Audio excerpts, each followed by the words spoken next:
there is lots of controversy over whether schools should take the kind of approach they do here and be very open and relaxed, or whether they should be more traditional. Well, Denis Wrigley, who's from the Maranatha community, a Christian organisation, joins us, and also Barbara Hastings-Asatourian. Now, Barbara, you developed this game, actually, that these kids are playing over there. They're learning about sex education in a pretty kind of informal way. Do you think that's the right approach? I do think it's the right approach, because I think all education needs to be multimedia these days, and I think when you break a group up into very small numbers like this, it gets them looking at each other and it gets them relating to one another. So in a mixed sex group I think this works very well indeed. Dennis, what do you think of something like that? I have my doubts, basically because sexual relationships are not a game, and this is a game. I believe that we've got to encourage youngsters to understand that sexual relationships involve maturity, involve commitment, and there's a great danger that there isn't enough emphasis on the fact that we've got a big problem, a crisis in this country, the highest rate of sexually transmitted diseases amongst young people in Europe, the highest number of child parents in Europe, the highest number of kids having abortions in Europe. And the policies reflected here have failed. We've been doing it for 20 years.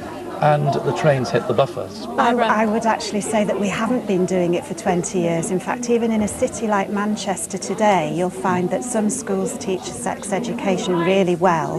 Some are very reluctant and don't believe in what they're doing but do it. And some teach none at all. And so we can't measure how effective sex education's been yet. And that's why the government strategies and the guidance that's been issued about sex education is now being put to the test. So we're just starting now to see how effective it is. Dennis, what would you do in its place, though? Would you terrify people witless, or would you go back not to the anti-AIDS not at all. I where believe children have the right to know about sex. But I don't believe the school is the place to talk about sex techniques and to promote condoms. We know the condom manufacturers are putting vast sums of money into this promotion, but there's more to helping children to understand human relations than throwing condoms at them. Now, I would say, number one, teach them that promiscuity is deadly dangerous.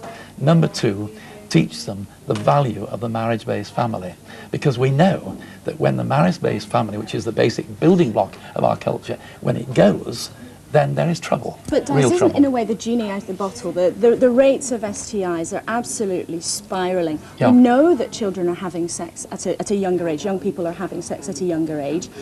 But many of them are having sex in ignorance. I have young girls and young boys coming to me and saying, the girl says, they gave me a pill and now I've got cancer of the cervix. Nobody told that girl when she was given the pill that there was a danger of cancer of the cervix. Barbara, what do you say? Likewise with condom failure.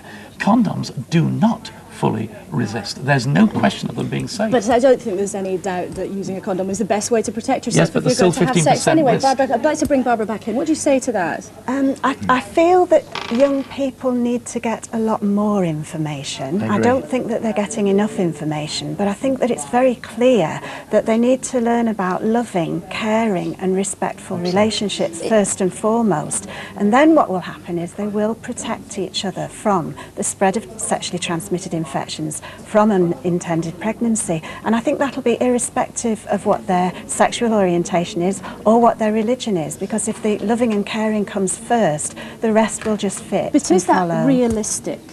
I think it's realistic if it's taught in this way, because this kind of a medium does present a lot of different ways, a lot of different approaches. It does look at assertiveness. It provides young people with the ability to say no, say yes, say that they want to have certain things happening to them in a certain way or not. Okay, Dennis, very brief final word. Very briefly, it's failing. The government advisor, Professor Adler, on sexual health in the nation has admitted it is failing. We are in a huge crisis. I believe we've got to realise how wrong we've been. Okay, Barbara and Dennis, thank you very much for joining us today. We're going to have to leave it there, but later on we'll be seeing if the sex education in this school is failing or if it's working, because we'll be talking to some of the kids who are here. But back to you for now.